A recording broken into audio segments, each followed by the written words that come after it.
Boa tarde, gente. Vamos começar aí. Eu sou o João, eu sou quadrinista, né? E venho lá de Belo Horizonte, Minas Gerais. O meu trabalho ele tem muito a ver com a cidade e o pessoal aqui do evento me convidou para participar por conta do tema dessa edição da Bienal de Quadrinhos. Eu preparei essa palestra para falar um pouco sobre o que é a cidade enquanto personagem em diversas histórias. E eu peguei diversas referências para o meu trabalho para falar um pouco sobre, assim. Eu queria falar antes, assim, né, que os trabalhos que eu vou comentar aqui não necessariamente é o que os autores queriam dizer com as obras deles, mas é o que eu percebo na minha leitura, assim. Eu vou comentar diversos trabalhos de outros autores, assim, que usam a cidade como protagonista em suas histórias. E, e aí é isso, assim. Eu estou com o Jonatas aqui para fazer a tradução em Libras. Então é isso. Boa tarde para todo mundo. Vamos começar.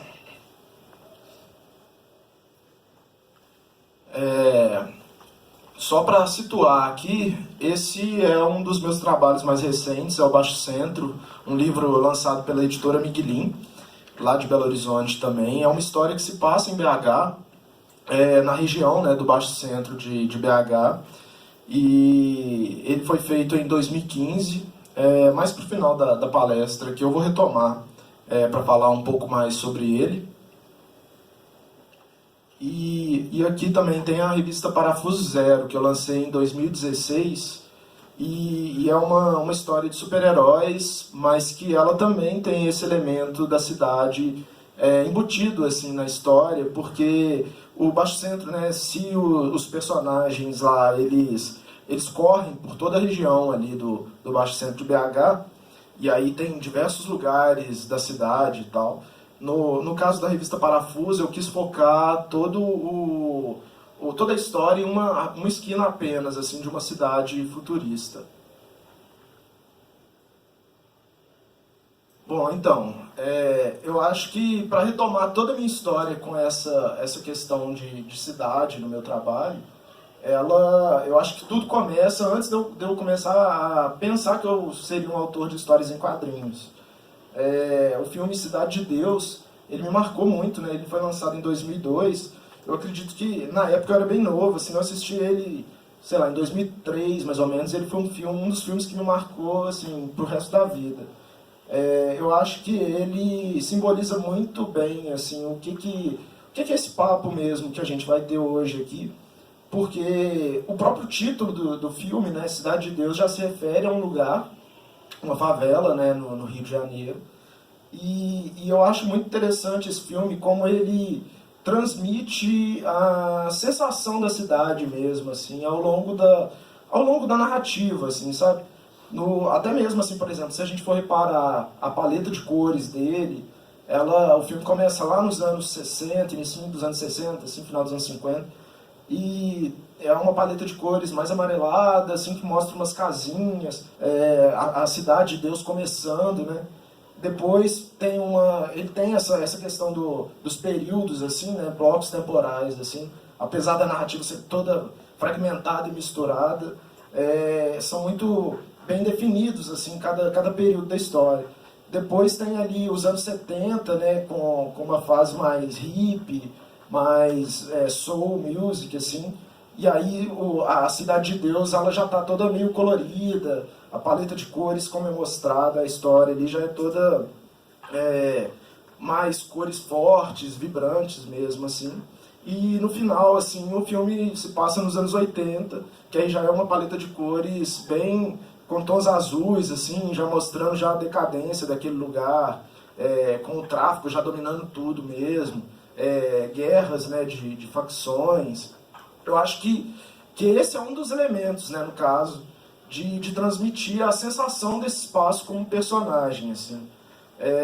E eu acho que é uma das principais referências do lugar ser o protagonista mesmo. Você tem diversos personagens ali, tem até um protagonista mais posso dizer, claro assim, na história, que é o narrador, né, ele conta toda essa história, mas eu acho que a gente conseguiria definir o cenário como o principal personagem.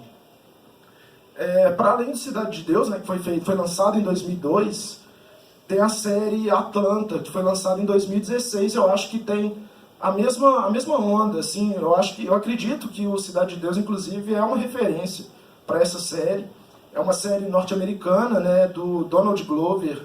Ele tem um personagem, né, chamado Childish Gambino, que é um rapper, e ele lançou um clipe recentemente, assim, que rodou bastante, chamado This is America. Foi um clipe bem contundente. E o Donald Glover, ele é um roteirista, ator e multiartista, né, enfim. E aí ele criou essa série. O Atlanta, ele tem muito disso do Cidade de Deus, assim, eu acho. São diversas histórias, tem alguns personagens ali que aparecem de forma recorrente, mas a cidade de Atlanta é o personagem principal da série. No caso aqui, a cidade, aliás, né, da palestra, assim, a cidade como personagem, eu quis pegar referências não só dos quadrinhos, tá? Então vamos falar de diversas linguagens mesmo, para perceber isso, e inclusive são referências que eu trago para o meu trabalho mesmo.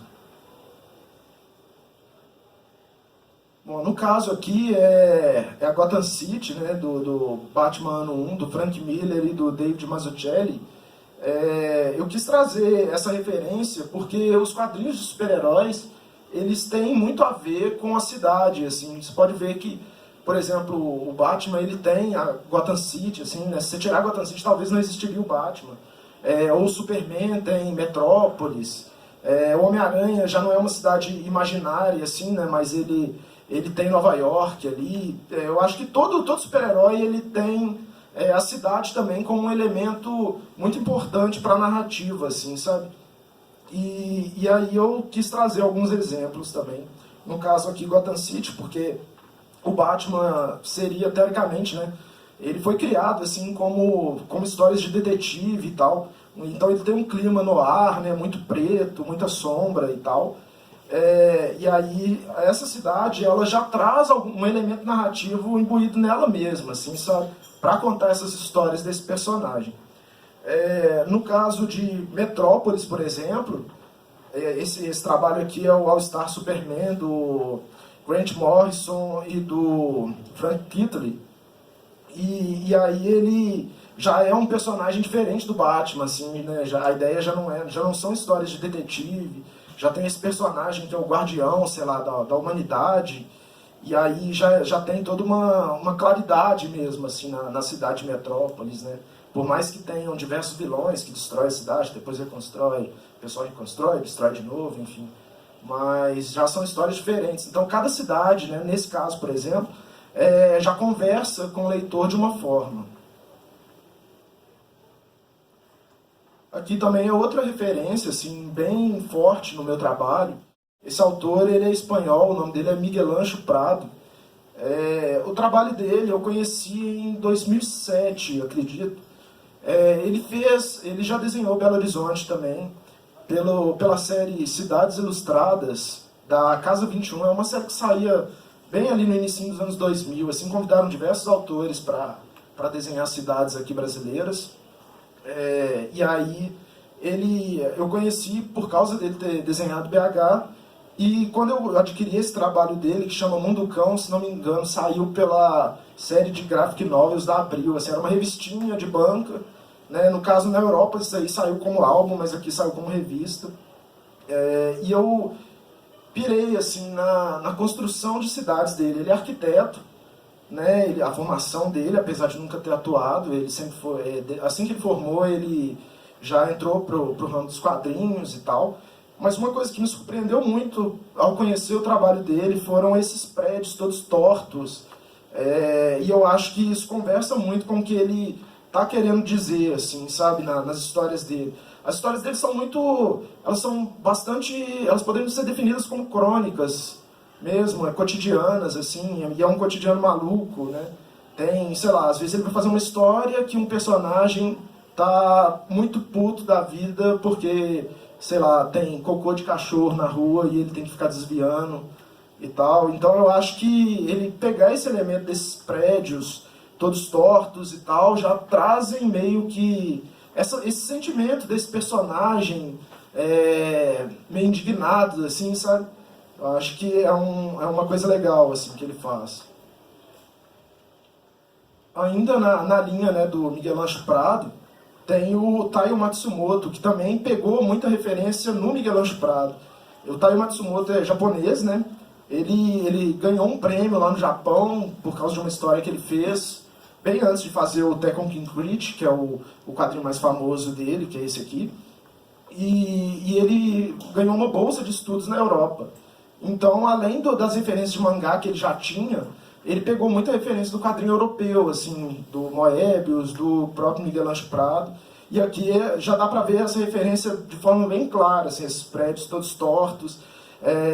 Ele tem essa história até com King Crit, que são dois personagens, né, esse aí e o irmão dele.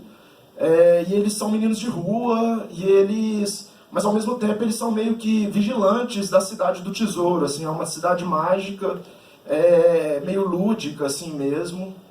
E eu acho legal, assim, porque esse ambiente lúdico que ele cria tem tudo a ver com esses prédios tortos também. Aí nesse caso eu acho que ele já quer transmitir outra sensação mesmo, assim, com a cidade dele, um pouco diferente dessa coisa do Miguel Ângelo Prado, assim, né? Apesar de usar elementos parecidos, que é a questão dos prédios caindo e tal.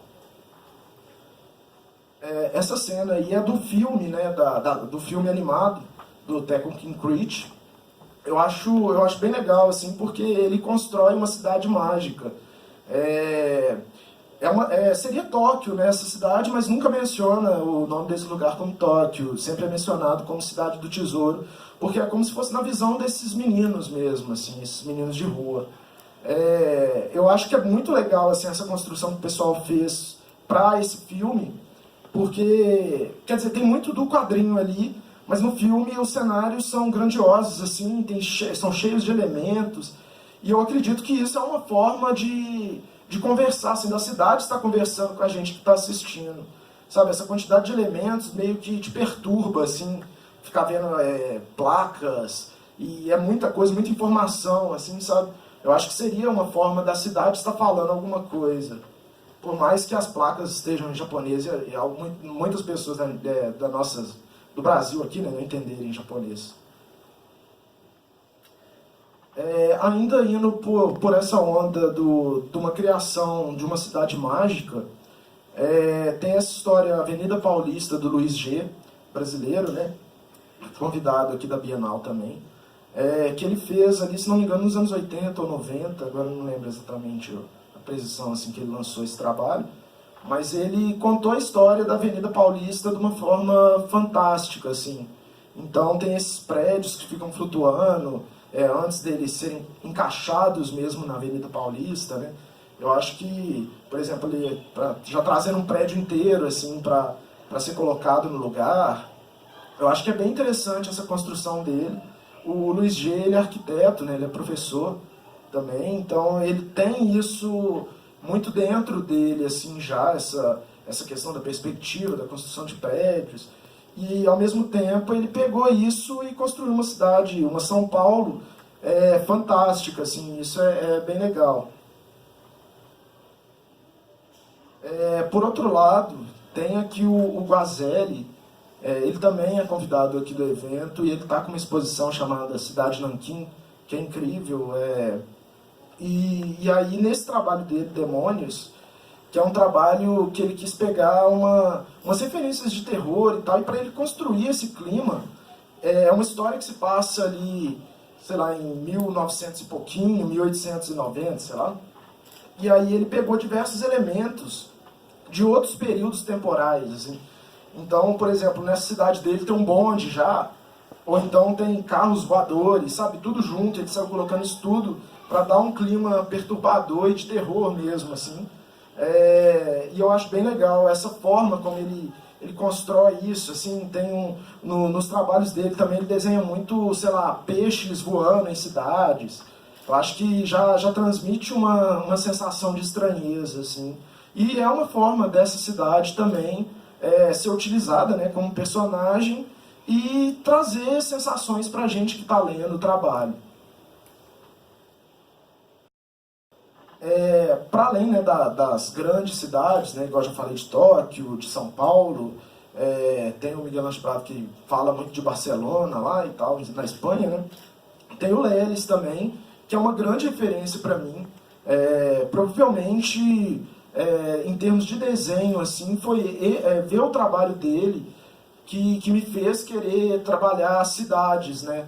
Que antes de eu me autodefinir como autor de quadrinhos, foi numa época que eu estava pesquisando trabalhos e tal, isso por volta de 2005, 2004, 2005, e aí eu conheci o trabalho do Lelis, ele é lá de Minas também, né?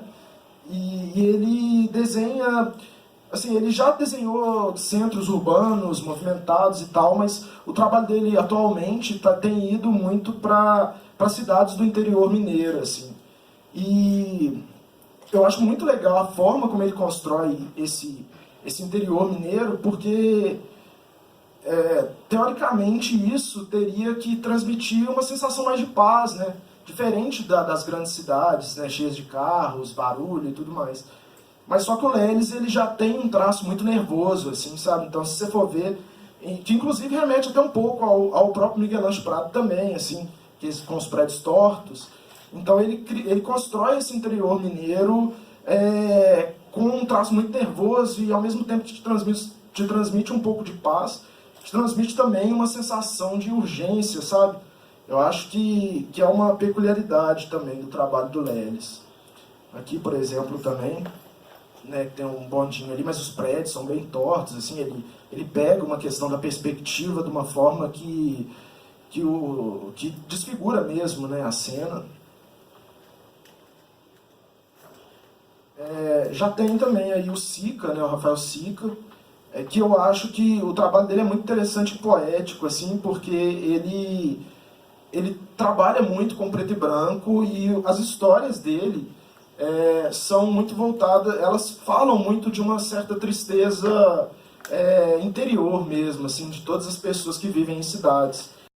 E aí eu acho que ele transmite isso muito bem, com esses traços tortinhos dele, assim, com essa quantidade também de elementos, esse caos, né, que ele faz, eu acho que traz essa sensação pra gente, assim, sabe? Não dá, ao ver um desenho do Sica, a gente também não fica, sei lá, em paz, assim. Eu acho que geram alguns estalos na nossa cabeça, assim, que transmitem o que ele gosta de passar nas histórias dele, o que ele quer passar, né, nas histórias dele, assim, que é esse sentimento de tristeza, de solidão. Ele fala, as tiras dele falam muito disso, assim. Seguindo uma linha mais ou menos parecida com o Rafael Sica, tem a Power Paola, ela é colombiana. Ela lançou esse trabalho, chama Vírus Tropical, saiu aqui no Brasil pela editora Nemo. E o Vírus Tropical, ela conta a história dela, da adolescência dela mesmo, assim, ela é criancinha e ela vai contando, né? E eu acho que ela também transmite essa sensação de solidão mesmo na cidade, de uma certa perturbação, assim, o traço dela também é bem tremido.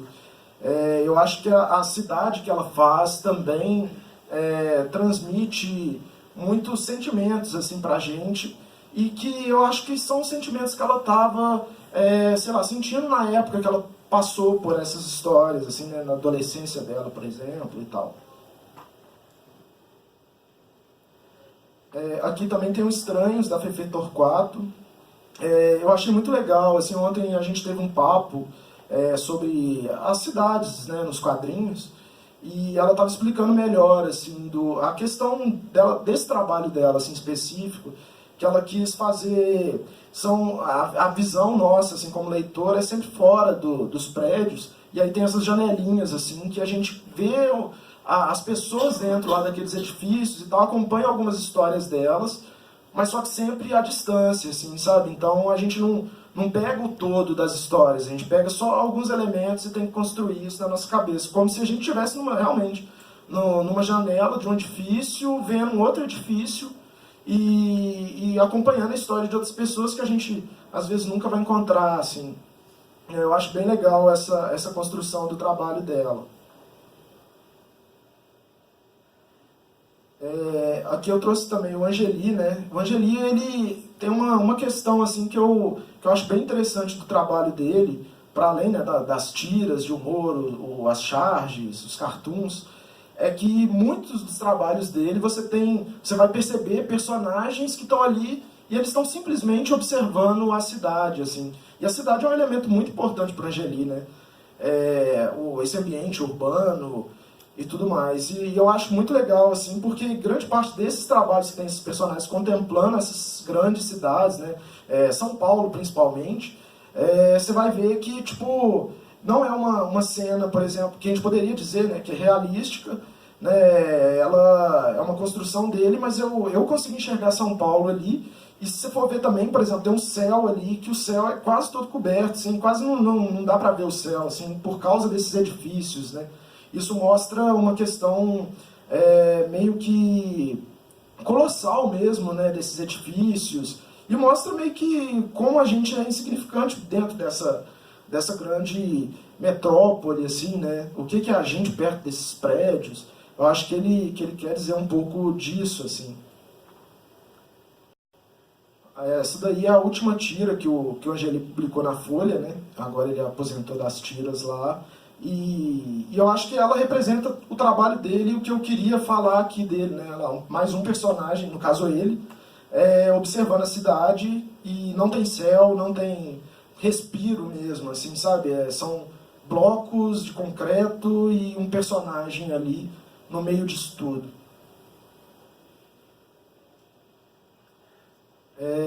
Para além, né, igual eu falei no início aqui da palestra, para além dos quadrinhos, né, tem outras referências, assim. E aqui eu trouxe uma música do Tom Zé para conversar também sobre, que é desse disco que se o caso é chorar, que é a música Abrigo do Edifício Itália do Hilton Hotel, assim, que ele transforma, né, esses dois edifícios de São Paulo em personagens, assim, e existe uma discussão entre eles, assim.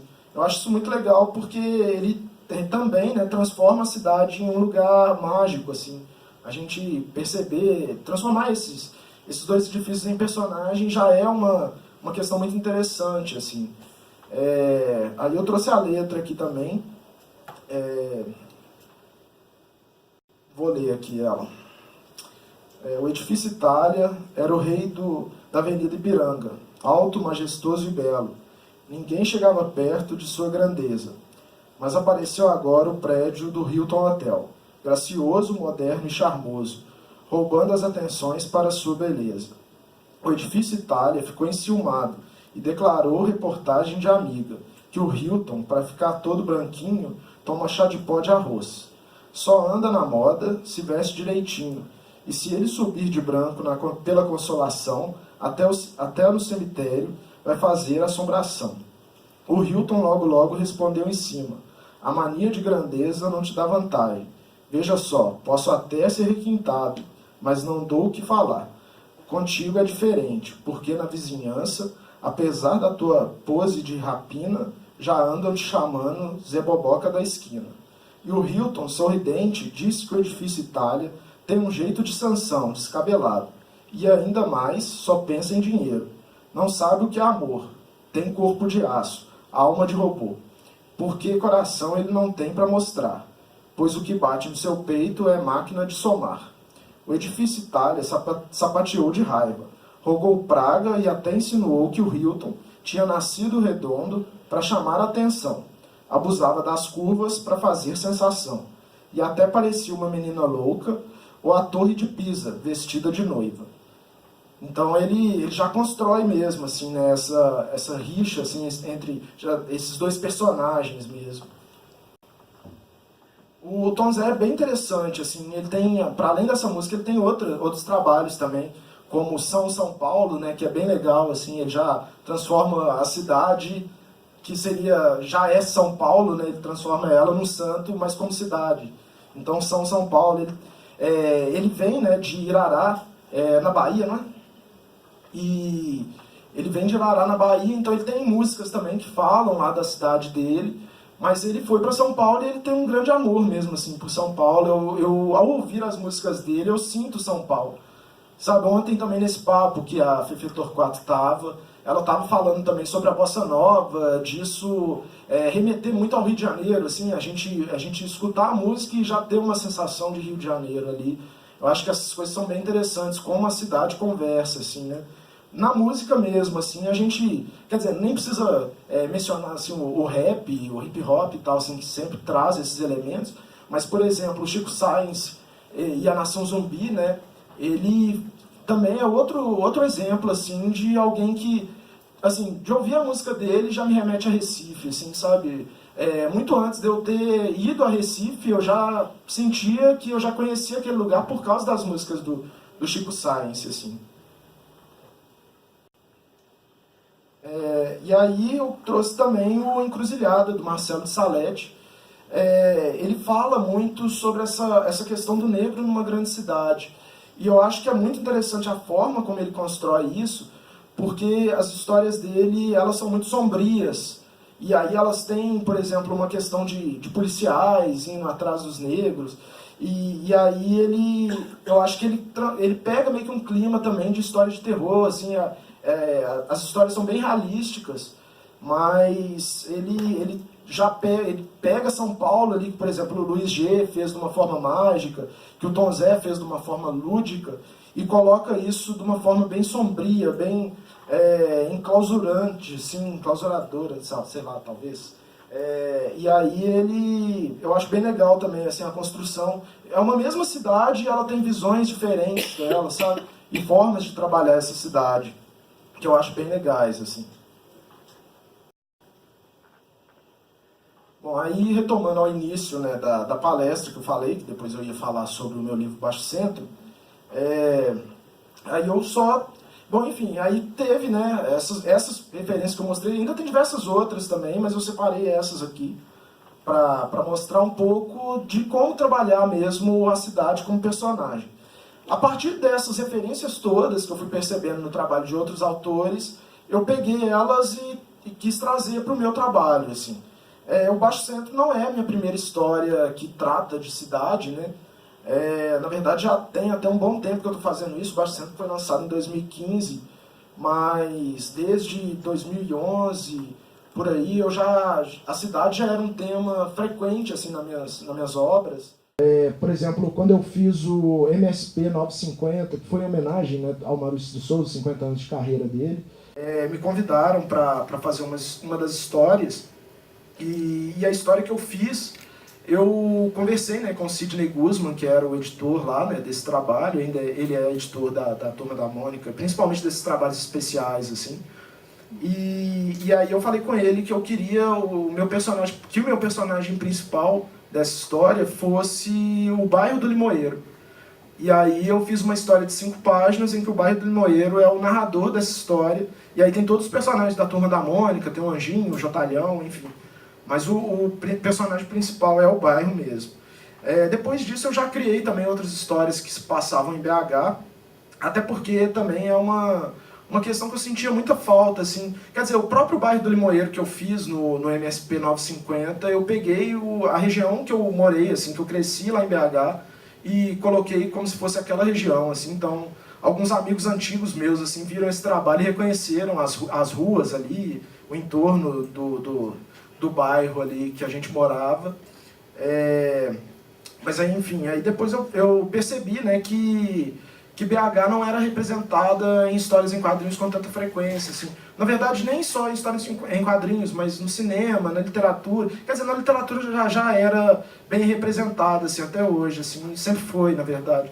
Mas em outras mídias, né, principalmente visuais, eu não via Belo Horizonte sendo retratada por muita gente, assim, como eu via, por exemplo, sei lá, Tóquio, São Paulo, Nova York. Esses lugares sempre estão em pauta, assim, seja em séries de TV, seja em quadrinhos, né? E BH não tinha isso. E eu lembrava, né, que tinha esse livro do Miguel Anjo Prado, que ele desenhou BH. Não é uma história em quadrinhos, é mais um livro ilustrado, assim, com alguns textos dele também. Mas eu pensei, não vai ser o cara, o espanhol que vai vir para cá e vai fazer isso. Eu acho que alguém daqui tem que fazer. E aí eu quis criar o Baixo Centro. Ele é importante para mim porque ele é o primeiro livro, né?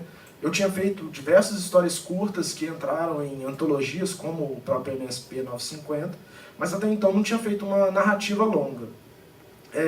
O Baixo Centro, ele também foi importante, assim, quando eu comecei a pensar nessa história, eu morava pertinho ali desse viaduto, que é o viaduto Santa Teresa, e é um polo cultural da cidade nos últimos anos, assim. A partir de 2008, 2009, assim, mais ou menos, por conta de algumas questões do prefeito que foi eleito lá em BH, ele não queria muito que as pessoas que vivessem muito a cidade mesmo. E aí, como contestação a ele, o pessoal assim, né, mais jovem da cidade começou, por exemplo, a fazer a Praia da Estação, que BH não tem mar, né? Então o pessoal ia para a Praça da Estação lá, que é bem no centro, e lá tem uns chafarizes assim e tal. Aí no sábado o prefeito proibiu de ter eventos, né, na Praça da Estação. E aí o pessoal falou, não, então beleza, então não vai ter evento, então a gente vai fazer a Praia da Estação, vai vir todo mundo cheio de cadeira de praia mesmo, biquíni, sunga, e vai ficar todo mundo aqui com os isopor de cerveja e vai passar o dia aqui. E esse movimento começou ali por volta de 2009, 2010 e ele existe até hoje lá na cidade. Também ali na região surgiu em 2007, se não me engano, o Duelo de MCs, que é um dos mais importantes do país, assim, e é um movimento muito legal lá na cidade. Atualmente ele acontece embaixo do viaduto ali, viaduto Santa Teresa também. Nesse período também ressurgiu o carnaval de rua da cidade, e ele também é parte muito da construção, da reconstrução desse carnaval, sai dessa localização da cidade também. Lá também tinha um bar chamado Nelson Bordello, que era um bar que o pessoal ia e tinha uns showzinhos e tal lá dentro, mas o movimento mesmo rolava muito na porta desse bar, assim, então reunia muita gente, assim. Então, e eu sempre frequentava esses lugares, esse lugar, né? E o Duelo de MCs, a Praia da Estação, enfim. E aí essa região ela tinha um significado muito importante para mim, e eu quis construir uma história de aventura, porque eu também percebia que esse lugar ele tinha algumas escadarias, tinha uns obstáculos interessantes para uma história de aventura. Então eu ficava construindo isso na minha cabeça e quis transformar isso numa história em quadrinhos. Aqui está o Nelson Bordello, ele é esse prédio bem central ali, que tem umas pichações, ele era ali embaixo, assim. Depois abriram outros bares, atualmente eu acho que está fechado. Aliás, a região do Baixo Centro também, para quem já foi em BH no FIC, o FIC fica ali nessa região, embaixo do viaduto mesmo, assim. Enfim, e aí era muita coisa na cidade que se passava ali, e aí eu quis representar isso nessa história em quadrinho minha. Aí aqui eu trouxe algumas páginas assim para poder comentar, né, que essa história são esses dois personagens, né, eles estão correndo pela região, e eu não falo, assim, não menciono por que eles estão correndo, eles estão com uma mochila cheia de dinheiro, que ninguém sabe o que aconteceu, porque se esse dinheiro é deles, sei lá, se eles ganharam na loteria ou se eles roubaram. Eu quis criar essa ambiguidade mesmo, assim, com o leitor mesmo, para o leitor completar isso, assim, qual história ele acha que eu estou contando ali, e que ele construa isso junto comigo também, assim. Eles estão correndo e aí começam umas outras pessoas a correrem atrás deles, e isso vai crescendo e vai virando uma bola de neve mesmo, e chega num ponto da história que tem muita gente correndo atrás deles.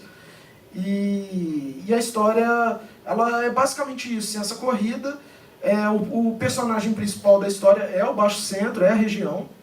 E aí eu trouxe, né, por exemplo, essas pichações que estão no desenho aí, elas são pichações reais. Eu quis pegar mesmo elementos lá da cidade e transportá-los para o quadrinho, assim. Então, se você for lá em BH e passar nessa região, você vai encontrar diversas dessas pichações nos mesmos lugares que eu coloquei aqui.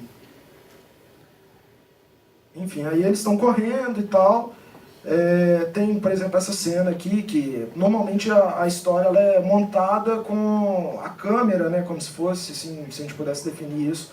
Ela está girando muito em torno dos personagens, mas nessa página ali, por exemplo, eu quis deixar ela estática. E esse prédio aí é o edifício central, ele fica do lado da Praça da Estação, lá em BH. É um edifício cheio de lojas e tal, bem interessante, assim. E aí, por exemplo, também outra coisa assim da cidade, que talvez quem não é da cidade não, sei lá, pegaria assim, a referência, mas lá existe esse personagem também, o cachorro da Emive. Ele fica, são diversos carinhas, isso aí é uma empresa de segurança, e eles distribuem pessoas com essas cabeças de cachorro pela cidade, assim, então muitas vezes está passando de carro, tem um cachorro dançando na rua. E aí eu quis pegar esse personagem, dessa figura, e colocar na história também, porque eu achei que ele também era uma figura muito importante para a cidade, assim.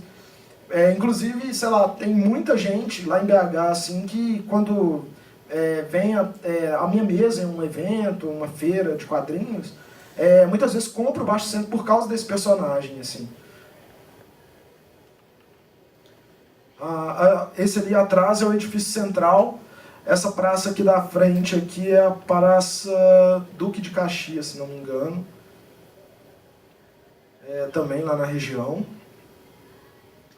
Aqui é o viaduto Santa Teresa, né? E isso aqui já é mais pro final da história, assim. Eu quis construir também esses prédios, esse ambiente meio claustrofóbico, assim. Porque nesse momento da história já tá diversas pessoas correndo atrás dos personagens, né? Já tem uma fila gigante de gente atrás deles, e eles continuam ainda nessa corrida que a gente não sabe para onde vai e de onde veio. E também tem a Parafuso, né? Igual eu mencionei lá atrás, também no início da palestra, ela foi uma revista que eu lancei depois de ter lançado o Baixo Centro, ela saiu em 2016, e ela já é uma história de ficção científica, cyberpunk e tal. Eu acho que isso também é uma coisa interessante, assim, que por mais que eu tente sair do elemento urbano, contemporâneo e tal, a cidade está sempre presente no meu trabalho, e o cyberpunk ele só é possível também com a cidade, sabe? Talvez o movimento cyberpunk não existiria sem a presença da cidade nele, porque ela fala muito de sociedade, ela fala muito de prédios, de carros voadores, sabe, Blade Runner, Matrix, esses trabalhos cyberpunk, né? Eles sempre têm a ambientação da cidade como algo muito importante para a narrativa dessas histórias. No caso da Parafuso Zero, ela é uma história em quadrinhos de super-heróis que se passa, né, nesse mundo de fantasia, de ficção científica, assim. Eu criei ela para discutir questões como linchamento, justiça com as próprias mãos, vigilantismo, enfim. E aí ela é basicamente uma grande batalha de diversos personagens, e eles vão morrendo e vem outros para fazer justiça, né? Sei lá, matou meu amigo, então tem que te matar, e isso começa a virar uma coisa gigante, assim. E se no Baixo Centro eu peguei toda uma região para trabalhar ali, mostrar diversos lugares e tudo mais, na Parafuso eu uso basicamente essa esquina. A história inteira ela se passa nessa esquina, e eu quis me restringir mesmo. Isso foi uma restrição criativa, assim, autoimposta, né? Eu queria tentar fazer algo diferente no meu trabalho, e aí eu falei, não, então acho que vai ser legal contar uma história em quadrinhos de super-heróis, mas que tem alguns elementos também de experimentação dentro da linguagem dos quadrinhos. Agora, inclusive, eu estou com um projeto no Catarse, que é a Parafuso Zero Expansão, que são novas histórias nesse universo da Parafuso Zero. O projeto fica no Catarse até o início de outubro, catarse.me/parafuso zero, zero por extenso, expansão. Quem animar de entrar lá, ajudar também, fica a dica aí. E enfim, aí tipo, a Parafuso ela foi essa história, né, ela chama Vigilantes, e aí ela tem essa estrutura mesmo dessa esquina, não mostra mais nada dessa cidade, então também é uma forma de convidar os leitores a construírem esse universo junto comigo, assim. Muitos elementos dessa cidade eu mesmo, como autor, não sei, assim. Então é uma história bem aberta mesmo para as pessoas construírem junto comigo. Então, enfim, é isso. Aí eu queria abrir aí para perguntas. Alguém tem alguma dúvida, alguma questão que quer trocar uma ideia aí, falar alguma experiência também?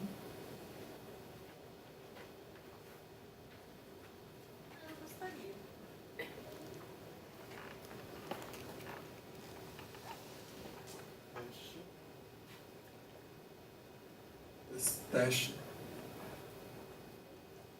Oi, meu nome é Madeline e eu queria perguntar para você se nesse trabalho Baixo Centro você fez desenhos de observação, de estudo, né, para recriar, né, a região de Belo Horizonte, se você pegou fotos, como que foi assim, essa criação mesmo? Você falou que estava bem fiel ao bairro, né? Madeline? Então, Madeline, uma coisa, ontem, né, nesse papo que a gente teve também, que também falava sobre essa questão de construção, assim, uma coisa que eu percebi que outros autores também faziam é Google Street View. Essa é a melhor coisa para desenhista de cidade. Você consegue andar pelos lugares, pegar referência. Eu acho que o Baixo Centro, eu peguei algumas fotos na internet, tinha algumas fotos que eu tinha também, que eu tinha feito na época que eu morava lá, mas grande parte do livro foi feita a partir do Google Street View mesmo, assim, eu ficava rodando ali.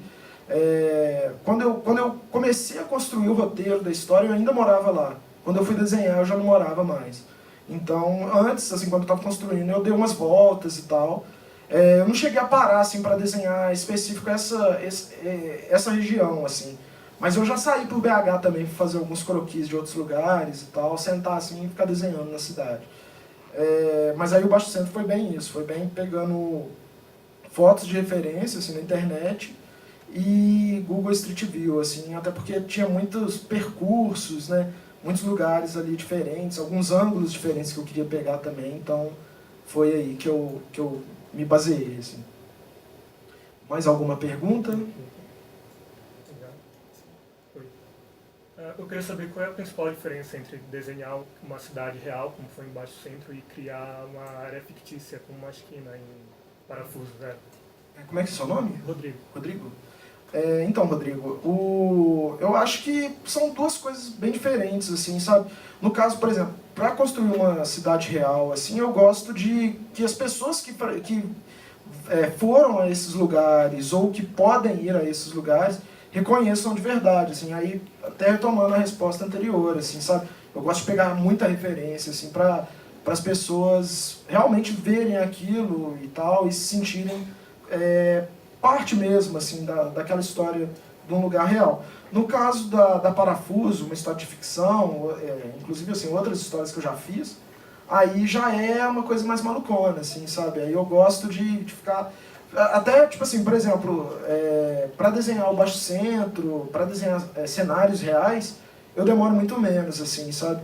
Porque quando eu começo a construir uma cidade imaginária e tal, eu gosto de ficar colocando elementos e construindo ela pedacinho por pedacinho, sabe? No caso da cidade real, você pega ali uma foto de referência e, de certa forma, fica mais fácil, a coisa já está pronta, sabe? Não existe tanta criação.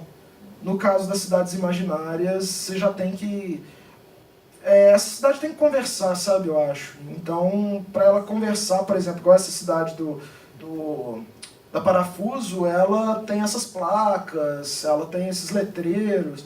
Inclusive, também outra restrição que eu coloquei na história é que os textos, né, que aparecem nesse universo também são inventados, assim, então não tem nenhum texto, nenhum alfabeto que existe mesmo, assim, eu não queria que as pessoas entendessem, ficassem parando para ler, assim, um cartazinho, qualquer coisa desse tipo. Então eu quis criar mesmo uma linguagem estranha, assim. Mas ao mesmo tempo é a mesma coisa que eu estava falando no início também aqui sobre o Taiyo Matsumoto e o filme dele, assim, que tem essas placas em japonês, muitas pessoas não vão entender, né, o que está falando, eu mesmo não entendo o que está falando nessas placas, mas elas já geram um sentimento, assim, na gente. E aí eu quis fazer isso na Parafuso também, tipo, só que aqui eu acho que ninguém vai entender o que é, né, enfim. Mais alguma pergunta?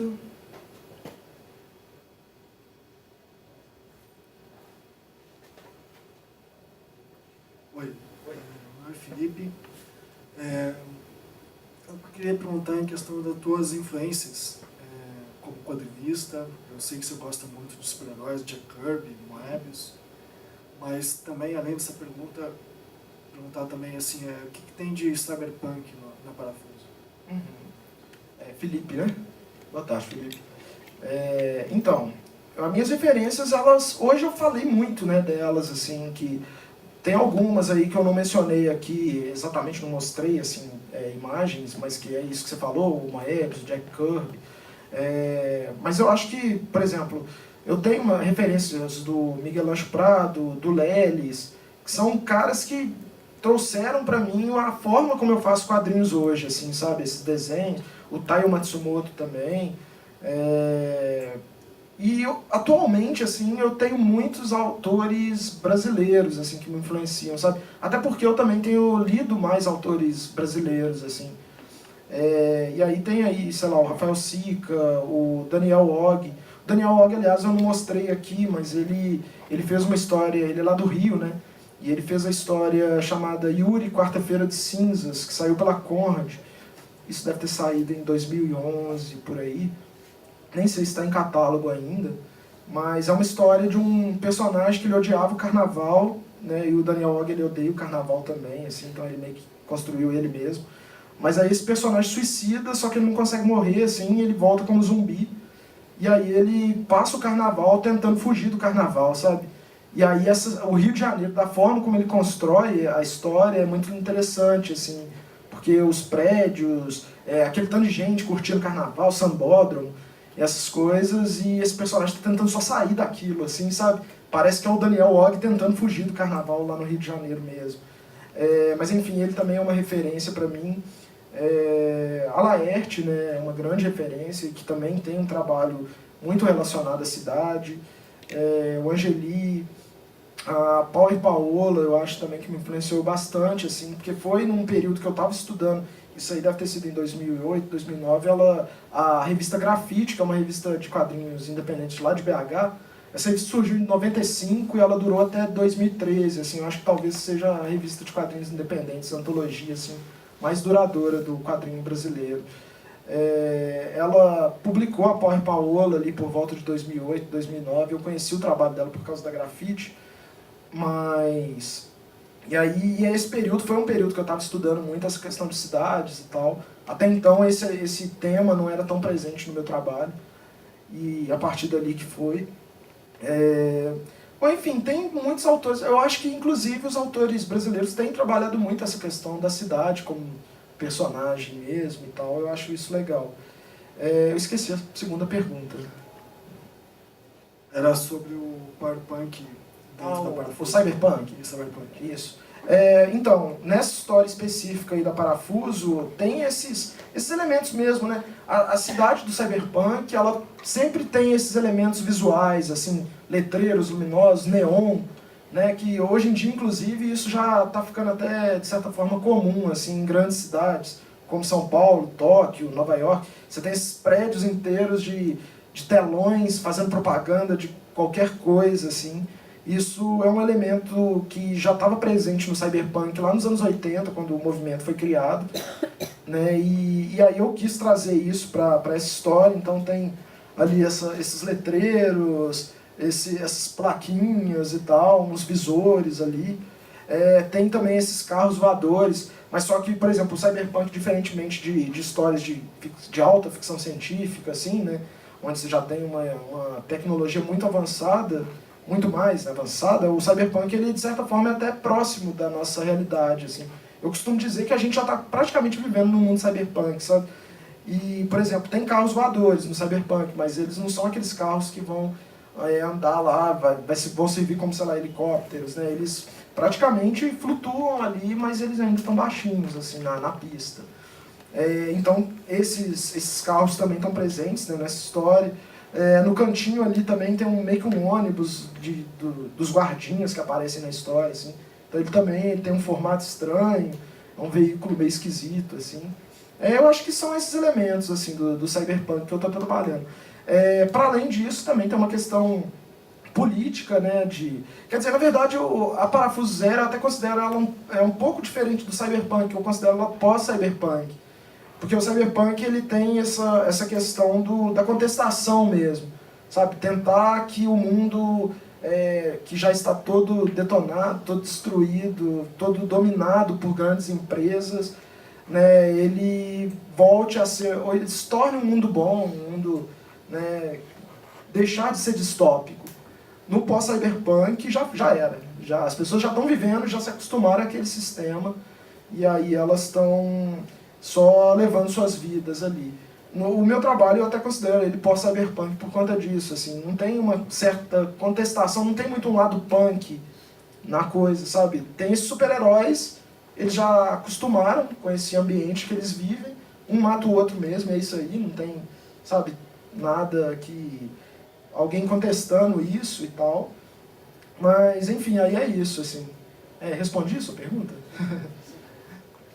Mais alguma pergunta? Mais alguma? Então, beleza, gente. Obrigado aí pela presença de todos. Foi muito legal aqui ter essa conversa com vocês. É a primeira vez, né, que eu visito Curitiba. O evento está sendo muito legal. Assim, eu estou gostando muito da Bienal. Espero voltar mais vezes. Eu queria agradecer a organização da Bienal de Quadrinhos também por ter me convidado. E foi um prazer enorme estar aqui para essa conversa. Muito legal mesmo. Muito obrigado. Quem animar de entrar lá no projeto no Catarse, o livro, né, a Parafuso Zero Expansão, ela só vai existir se a gente conseguir bater a meta. Então, e é um trabalho que eu gostaria muito de realizar e está ficando muito legal. Já tô fazendo, né, as páginas e tal. Quem animar de participar disso e juntar lá para a gente fazer isso junto, vai ser bem legal. O livro deve sair ali por volta de março do ano que vem, mas o projeto acaba agora no dia 12 de outubro. Então faço convite para todos. Eu estou ali na mesa 76, o evento já está quase acabando, assim, mas eu vou voltar para lá ainda ficar um tempo, assim, então quem animar passar lá na mesa.